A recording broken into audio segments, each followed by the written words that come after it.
I stood frozen outside my daughter's building, still holding the bags of homemade food that were getting heavier by the second. The words from the intercom were still ringing in my ears. Mom, today is just for family. Family. The word cut through me like a knife. When did I stop being family? I'm her mother, for God's sake. I felt a lump forming in my throat as I turned away from the building, careful not to let the doorman see my face. I didn't want anyone to witness the humiliation burning through me. At 60, I thought I was past the age of being hurt this deeply, but I was wrong. Some wounds cut deeper with age. The walk back to my car felt endless. Each step was a reminder that my own daughter had just told me I wasn't family. The containers of her favorite chicken casserole and apple pie, recipes passed down from my mother, suddenly felt like dead weight in my arms. Once inside my car, I placed the food on the passenger seat and just sat there, unable to start the engine. My hands were shaking too much. That's when the tears finally came, silent, heavy tears that I couldn't hold back any longer. What Layla didn't know, what she had never known, was that I was the one paying her rent. Every month for the past 3 years, I had quietly transferred the money to her landlord. I paid her utilities too. Even the surprise bonus she bragged about getting last Christmas was actually money I had secretly given her boss to pass along to her, just so she could feel successful. All of it done in silence. All of it done out of love. When did things change between us? I could pinpoint it almost to the day. It was when she met Brian 5 years ago. He was charming at first, saying all the right things. But slowly, I watched my bright, loving daughter transform into someone who measured her worth by designer labels and social connections. Someone who became embarrassed by her mother's modest home and simple lifestyle. Mom, maybe wear something a little more current, she'd say when I was meeting her friends. Mom, could you not mention your nursing job? It's just, you know. No, I didn't know. I had been a nurse for 30 years and I was proud of it. Those years of night shifts and double shifts were what put food on our table after her father left when she was just 7. Those years of hard work were what paid for her college education, her first car, and now, secretly, her apartment. I finally started the car, wiping away tears with the back of my hand. As I drove home, memories flooded back. Layla as a little girl running into my arms after school. Teenage Layla rolling her eyes but still letting me hug her goodnight. College Layla calling me every Sunday without fail. That Layla felt like a stranger to me now. Or maybe I was the stranger, the outsider who wasn't considered family anymore. When I got home, I put the food in the refrigerator and sat down at my kitchen table, staring at the checkbook where I tracked all the payments I made for her. Next month's rent would be due in 10 days. Would I still pay it? After today, after being told I wasn't family, could I still justify carrying her financial burdens in secret? My phone rang, startling me. For a moment my heart leapt. Maybe it was Layla calling to apologize. But the screen showed it was just my sister, Margaret. Julie? Is everything okay? You sound like you've been crying. I hadn't realized how obvious it would be in my voice. I'm fine, I lied. Did you see Layla today? How was the surprise lunch? I hesitated, not wanting to say the words out loud, as if speaking them would make the rejection even more real. But Margaret had always been my confidant, especially in the hard years after the divorce. She wouldn't let me in, I finally said, my voice barely above a whisper. She said today was just for family. The silence on the other end told me Margaret understood exactly what those words meant. Oh, Julie. I don't know what to do anymore, Marg. She doesn't want me in her life, but she has no problem letting me pay for it. She doesn't know you pay her rent, does she? No. I wanted her to feel independent. I wanted her to be proud of making it on her own. But she's not on her own, Julie. And you're not helping her by hiding that fact. I knew Margaret was right, but the thought of confronting Layla terrified me. What if it pushed her even further away? What if I lost her completely? As the evening shadows grew longer across my kitchen floor, I faced a truth I had been avoiding for years. The daughter I raised with love, the one I sacrificed everything for, was gone. In her place was a woman who saw me as an embarrassment, a reminder of a life she wanted to forget. And yet I still loved her. Desperately. Completely. What kind of mother would I be if I stopped now? The week after Layla's rejection, I found myself sitting in my small garden, staring at old photo albums. Pictures of a different time, a different relationship. There she was at 8, missing her front teeth, grinning widely as she held up a science fair ribbon. There at 16, rolling her eyes but smiling as I insisted on taking a photo before her first date. And there at her college graduation, arms wrapped tightly around my neck, whispering, "We did it, Mom," in my ear. That's how it had always been. We against the world. After Mark left us, abandoning his family for a younger woman and a new life in California, Layla and I became a team. I took on double shifts at the hospital to keep us afloat. Night shifts, weekend shifts, holiday shifts, I took them all. My hands grew rough from constant washing, my feet ached permanently, but I never complained. Not once. "Why are you still awake?" I'd ask, coming home at midnight to find Layla, just 10 years old, sitting at the kitchen table with her math homework. "I wanted to wait for you," she'd say, rubbing her sleepy eyes. "Plus, I need help with fractions."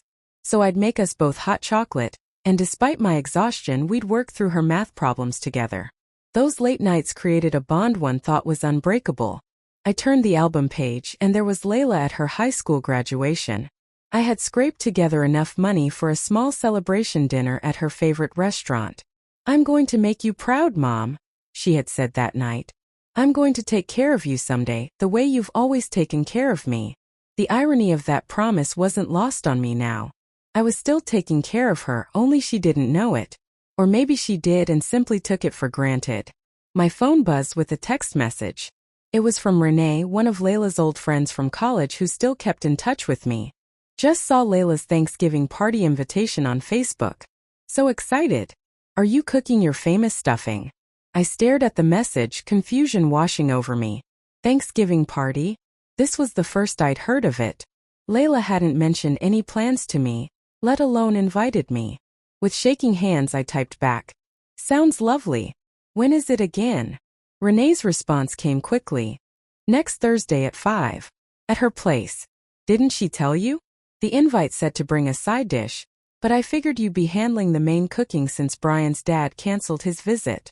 So that was it. Brian's father had canceled, and they needed someone to cook. Not just someone, they needed me. Not as a mother, not as family, but as a cook. I felt a wave of nausea. All these years of sacrifice, and this was what our relationship had come to. I was good enough to cook the turkey but not good enough to be acknowledged as family. The next day my phone rang. It was Layla for the first time in weeks. "Mom," she said, her voice honey-sweet in the way it only got when she wanted something.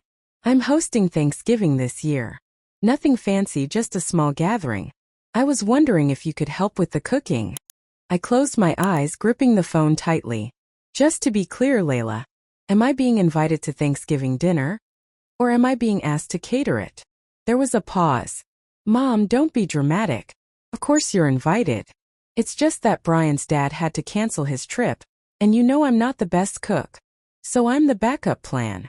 The words came out before I could stop them. "Why do you always have to make everything so difficult?" Layla's tone shifted from sweet to irritated in an instant.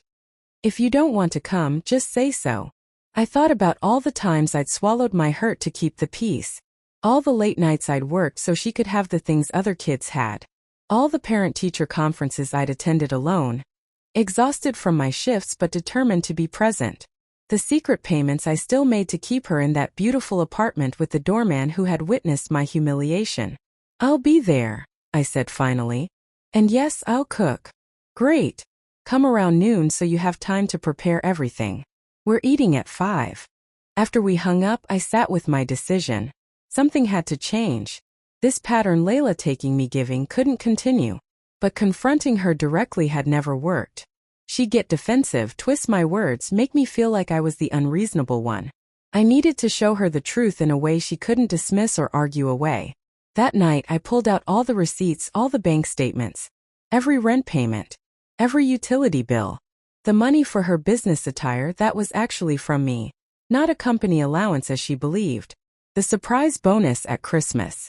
The forgiven late fee on her rent that one month she overspent on a weekend trip with Brian. I organized everything chronologically, made copies, and placed them in a large manila envelope. Then I wrote a simple note. "This is what mothers do. But it's also what family does." As I sealed the envelope, I felt a strange mix of dread and relief. Thanksgiving was a week away. I had 7 days to decide if I was really going to go through with this.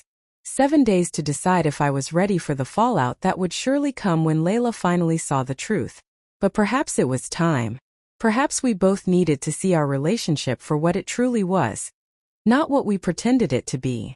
Thanksgiving Day arrived with a crisp chill in the air. I spent the morning preparing the turkey, stuffing, and my grandmother's famous cranberry sauce recipe. As I worked, I kept glancing at the manila envelope sitting on my counter. It seemed to take up more space than it should, its presence heavier than its physical weight. I'd barely slept the night before, turning over my decision again and again. Was I doing the right thing? Would this finally make Layla see the truth, or would it only push her further away? By 11:30, my car was loaded with food containers, baking dishes, and that envelope. The drive to Layla's apartment was short, but it felt like crossing an ocean. Each mile brought me closer to a confrontation I'd been avoiding for years. When I arrived, Layla buzzed me up immediately. At least I didn't have to stand outside this time. "Mom, thank God you're here," she said as she opened the door. She was already dressed for dinner in an expensive-looking blue dress, her hair and makeup perfect. Brian invited 2 more couples at the last minute, and I'm totally overwhelmed. No hug. No how are you. Just straight to what she needed from me. "I've got everything," I said, hefting the bags of food. "Where should I set up?" "Kitchen, of course." She was already looking past me, checking her phone. "The oven's preheated. Brian's out getting more wine." The apartment looked like a magazine spread, tasteful decorations, a table set with what looked like new china, autumn-themed centerpieces that I knew cost more than a day's pay for me. All of it paid for essentially by me. For the next 4 hours, I cooked while Layla flitted in and out of the kitchen, giving unnecessary instructions, then disappearing to finish getting ready, even though she looked perfectly ready to me. Not once did she offer to help. Not once did she thank me for the work I was doing.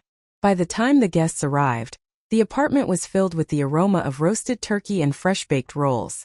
I heard laughter and conversation from the living room while I remained in the kitchen, putting final touches on the meal. "Mom!" Layla appeared in the doorway, a glass of wine in her hand. "We're ready when you are." I wiped my hands on a towel and took a deep breath. "Everything's ready." I followed her to the dining room, where Brian and 4 other people were already seated. Layla made quick introductions, but I could tell the others barely registered my presence. I was just the mother, the cook, the background character in Layla's performance. "This looks amazing," said one of the women, Stephanie, I think. "Layla, I had no idea you could cook like this." Layla laughed, a tinkling sound that didn't reach her eyes. "Well, I had a little help from Mom, of course. A little help. I had done everything down to the last garnish." "It's so nice you could fill in after Henry canceled," Brian said to me, referring to his father. The words were polite, but the message was clear. I was a replacement, not an original invitee. As everyone began to serve themselves, the conversation flowed around me like I wasn't there. They talked about vacations, promotions, expensive purchases. Layla and Brian shared stories about their struggle to furnish the apartment on their own. "We really wanted the Italian leather sofa, but we decided to be financially responsible," Layla was saying. "It's important to live within your means, right?" That was when I reached into my bag and pulled out the envelope. "Speaking of financially responsible," I said, my voice somehow steady despite my racing heart, "I have something for you, Layla." The table went quiet as I slid the envelope across to her. Confusion crossed her face. "What's this?" "An early Christmas gift." "Open it," I said simply. Layla opened the envelope and pulled out the stack of papers. Her brow furrowed as she looked at the first page, then the second. Her face began to pale. "What is this?" she asked again, but her voice was different now, smaller, uncertain. "It's every payment I've made for you over the past 3 years," I said. "Rent, utilities, the company clothing allowance that actually came from me, the bonus at Christmas. All of it." The room went completely silent. Brian leaned over to look at the papers, his expression darkening. "You told me you were getting a great deal on rent because you negotiated with the landlord," he said to Layla. I did," she stammered. "I mean, I thought." "You never negotiated anything," I said, my voice still calm. I've been paying your rent directly to the landlord since you moved in. $3,000 a month. You've never paid a penny for this apartment. Layla's face flushed red, then white. She looked from me to the papers to her guests, who were all suddenly very interested in their plates. Why are you doing this? She hissed. Why are you trying to humiliate me in front of my friends? I'm not trying to humiliate you, Layla. I'm just tired of being invisible. I'm tired of being told I'm not family while I silently carry your financial burdens. Brian was flipping through the pages now, his jaw tightening with each one. There's over $100,000 here, he said, his voice a mix of shock and anger. You told me you were paying for everything yourself. I thought I was, Layla said, but the lie sounded hollow even to my ears. The beautiful Thanksgiving dinner lay forgotten as the truth I'd kept hidden for years finally came to light. The aftermath of Thanksgiving was even more painful than I had anticipated. The guests made awkward excuses and left quickly, leaving behind half-eaten plates of food. Brian and Layla had a heated argument that moved from the dining room to their bedroom, with doors slamming and voices raised. I quietly cleaned the kitchen, packed up leftovers and slipped out without saying goodbye. For a week there was silence. No calls, no texts, not even an angry voicemail. It was as if I had stopped existing altogether. Then came December and with it the first of the month, rent day. I sat at my kitchen table staring at my online banking app. The automatic transfer to Layla's landlord was scheduled for today, as it had been for the past 3 years. All I had to do was press confirm. My finger hovered over the button. Part of me, the mother who had sacrificed everything for her daughter, wanted to make the payment, to keep protecting her, even from the consequences of her own actions. But another part of me, the woman who had finally stood up for herself, knew that continuing to financially support Layla would only perpetuate the unhealthy dynamic between us. I canceled the transfer. Then I blocked automatic payments for her utilities as well. It wasn't about revenge. It was about reality. If Layla was going to treat me like I wasn't family, then she couldn't expect me to keep carrying her financial burdens as if I were. 3 days later my doorbell rang. When I opened the door, Layla was standing there, looking less put together than I'd seen her in years. Her hair was pulled back in a messy ponytail, and she wore jeans and a simple sweater instead of her usual carefully curated outfits. The landlord called, she said without preamble. He said the rent is late. I stepped aside to let her in. Yes, I imagine it is. She entered but remained standing awkwardly in my living room, looking around as if she'd forgotten what my home looked like. Perhaps she had. It had been months since she'd visited me here. So you're really not going to pay it anymore?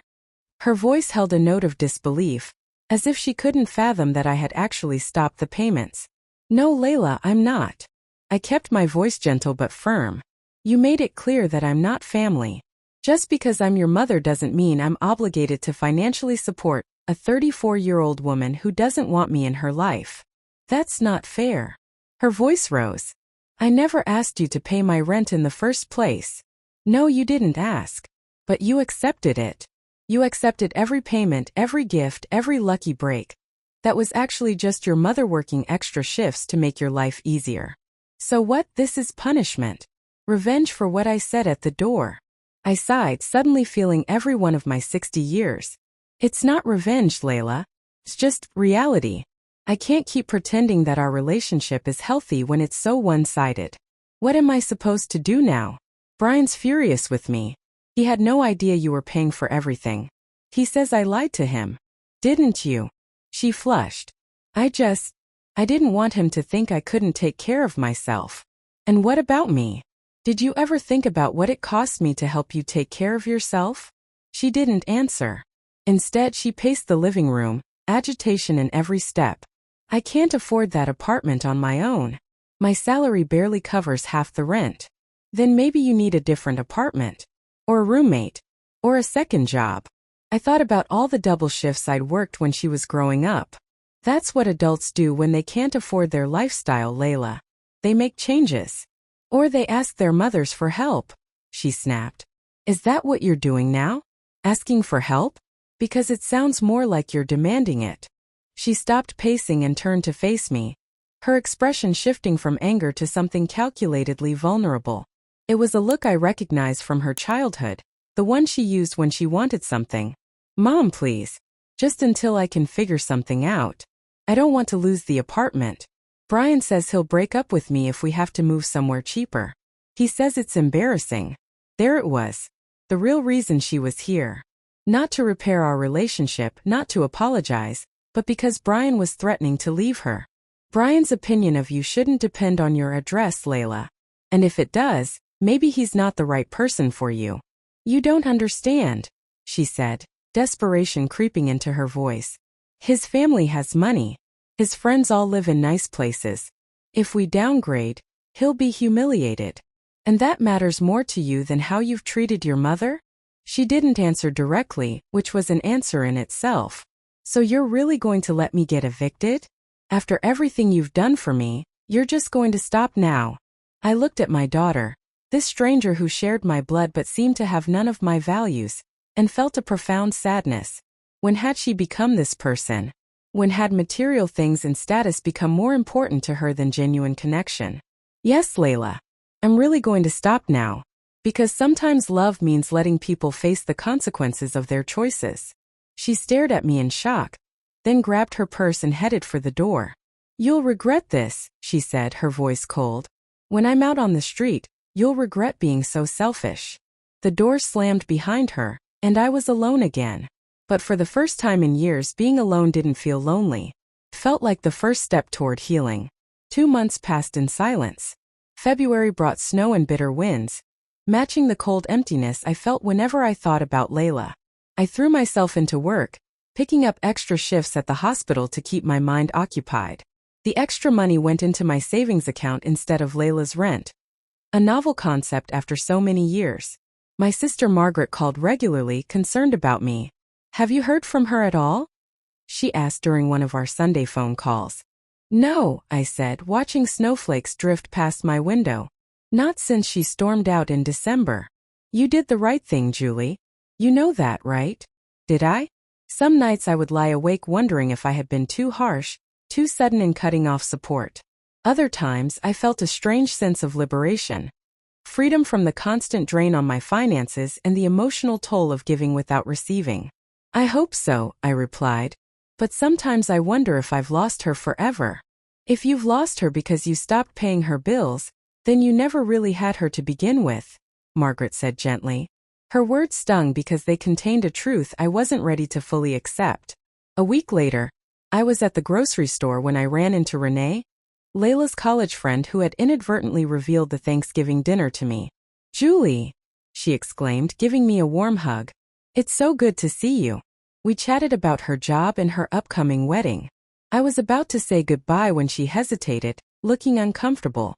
I don't know if I should say anything, she began, but I thought you should know. I saw Layla yesterday. My heart skipped. How is she? She's different. She and Brian broke up right after New Year's. She had to move out of that fancy apartment. She's living with a roommate now in a much smaller place across town. I nodded, processing this information. Is she okay? Actually, she seemed better, less obsessed with appearances. She's even thinking about going back to school for her master's degree. Renee paused. She told me what happened, about how you were paying for everything and then stopped. I felt my defenses rise. Did she tell you why I stopped? She did. She said she'd been treating you terribly, that she excluded you from her life while still taking your money. Renee looked me in the eye. She sounded ashamed, Julie. Really ashamed. I gripped my shopping cart tighter, unprepared for the emotion that washed over me. Did she say anything else? She said she doesn't know how to face you, that she's afraid you'll never forgive her. I thanked Renee for telling me and finished my shopping in a daze. Layla was ashamed. Layla understood what she had done. It was more than I had hoped for, but it didn't change the fact that she still hadn't reached out to me directly. That night I sat at my kitchen table with a cup of tea, staring at my phone. I could call her. I could make the first move. But something held me back. If Layla truly understood the damage she had done, shouldn't she be the one to reach out? 3 days later, a letter arrived in my mailbox. No return address, but I recognized Layla's handwriting immediately. My hands trembled as I opened it. "Dear Mom," it began. "I don't know how to write this letter. I've started it a dozen times and thrown it away each time. Nothing I say seems adequate for what I've done." I sank into my armchair, heart pounding. "When you showed everyone those financial records at Thanksgiving, I was humiliated. I was furious with you. But as the weeks passed, I realized the person I should have been furious with was myself. I had been living a lie, pretending to be independent while secretly relying on you for everything. Worse, I was treating you like you didn't matter, like you weren't worth including in my life, while happily taking your money." Tears blurred my vision as I continued reading. "Brian left me when we had to downsize. Turns out, he only loved me when I came with a fancy address and the illusion of success. First, I blamed you for that too. But now I see it as the gift it was. He never really loved me. And I never really loved myself, not the real me." The letter went on, detailing how she'd found a modest apartment with a roommate, how she'd taken a second job to make ends meet, and how she'd applied to graduate school. "For the first time in my life, I'm actually standing on my own 2 feet. It's harder than I imagined, but also more satisfying. I understand now why you never told me you were paying my bills. You wanted me to feel the pride of independence. I just wish I had actually earned it." The final paragraph made my tears flow freely. "I don't expect you to forgive me. I don't know if I would, in your shoes. But I want you to know that I understand now. I see what I did and I'm deeply, profoundly sorry. You deserve so much better from your daughter. If you ever want to talk, my new number is below. If not, I understand. Either way, thank you for finally showing me the truth. Love, Layla." I held the letter to my chest, overwhelmed with emotion. It wasn't a fairy tale reconciliation. It wasn't even a request to meet. But it was acknowledgement. It was awareness. It was perhaps the first honest communication we'd had in years. I didn't call right away. I needed time to process, to decide what I wanted our relationship to look like moving forward. But for the first time in months, I felt a glimmer of hope that there might actually be a relationship to rebuild. Spring arrived, painting the world in soft greens and pinks. It had been 3 weeks since I received Layla's letter, and I still hadn't called her. Not because I was punishing her, but because I wanted to be certain about my own boundaries before reestablishing contact. I'd shared the letter with Margaret, who had become my sounding board through this entire ordeal. "She sounds sincere," Margaret had said cautiously. "But words are easy. Has anything changed in her behavior?" It was a fair question. Layla had apologized before, usually when she wanted something. This letter felt different, more reflective, but I couldn't be sure. I'd also shared the letter with Dr. Evans, the therapist I'd started seeing in January. She had helped me understand that my enabling behavior had contributed to the unhealthy dynamic between Layla and me. "What do you want from a relationship with your daughter?" she had asked during our last session. "Not what you had, not what you think you should have, but what would actually feel fulfilling to you now?" I'd thought about it for days, trying to separate my hopes from my fears, my love from my hurt. The answer I kept coming back to was simple: respect. I wanted a relationship where we respected each other as adults, where love flowed both ways, where neither of us was using the other. On a sunny Saturday morning in April, I finally dialed the number Layla had included in her letter. Each ring felt like an eternity. "Mom." Her voice sounded different, softer, less sure of itself. "Hello, Layla. I got your letter. I wasn't sure if you would call." An awkward silence stretched between us, filled with all the things we'd never said to each other. "I'd like to meet," I said finally. "To talk in person." "I'd like that too," she replied, relief evident in her voice. "When?" We arranged to meet at a small cafe the following day, neutral territory that wouldn't carry the weight of memories for either of us. When I arrived, Layla was already there, sitting at a corner table with 2 cups of coffee. She looked different. Her hair pulled back simply, minimal makeup, wearing jeans and a sweater rather than the designer clothes she'd favored before. But the biggest change was in her expression. The carefully maintained mask of confidence was gone, replaced by something more genuine, more vulnerable. She stood when she saw me, hesitating before giving me a quick, awkward hug. "I got you coffee. 2 sugars, no cream. Is that still how you take it?" I nodded, touched that she remembered. We sat down, both nervous, neither sure how to begin. Thank you for coming, she said finally. I wasn't sure you would. I wasn't sure either, I admitted. She twisted her napkin in her fingers. Mom, I don't even know where to start. I was awful to you. Worse than awful. Yes, you were. I saw no point in denying it. She flinched but nodded. I deserve that. I deserve worse, actually. This isn't about punishment, Layla. It's about truth. For too long, we've lived in a fantasy where I pretended everything was fine while quietly funding your lifestyle. And you pretended I didn't exist unless you needed something. She blinked back tears. I know. And I can't explain why I became that person. It wasn't how you raised me. No, it wasn't. I took a sip of coffee, gathering my thoughts. But I played my part too. I enabled it. I thought if I just kept giving, kept sacrificing, you'd eventually see me. Value me. I see you now, she said quietly. I just wish it hadn't taken losing everything for me to realize what was important. We talked for over 2 hours. Really talked in a way we hadn't in years. She told me about her new job at a community center. Lower paying than her previous position but more fulfilling. She told me about her graduate school applications, her plans to become a counselor for at-risk teens. Brian reached out last week, she said, stirring her third cup of coffee. He heard I got a scholarship and suddenly wants to work things out. And what did you tell him? A small smile played at her lips. I told him I'm not the same person anymore. That I'm done living for appearances and other people's approval. She looked up at me. I learned that from you, actually. Watching you stand your ground at Thanksgiving. It was the first time I'd ever seen you put yourself first. Her words hit me with unexpected force. She was right. That had been the first time I truly stood up for myself, not just with Layla but with anyone. All my life I'd been the giver, the helper, the one who made things work for everyone else. Until that moment, I'd never demanded respect for myself. I'm still learning how to do that, I admitted. Me too. She hesitated, then reached across the table to touch my hand. I don't expect things to go back to how they were before. I don't even want that. But I'd like a chance to build something new. Something better. I studied my daughter's face. The face I'd loved from the moment I first held her. There was something different in her eyes now. A depth that hadn't been there before. A humility learned through hard lessons. I'd like that too, I said. But it has to be real this time, Layla. No more pretending. No more pretending, she agreed. Just us figuring it out one day at a time.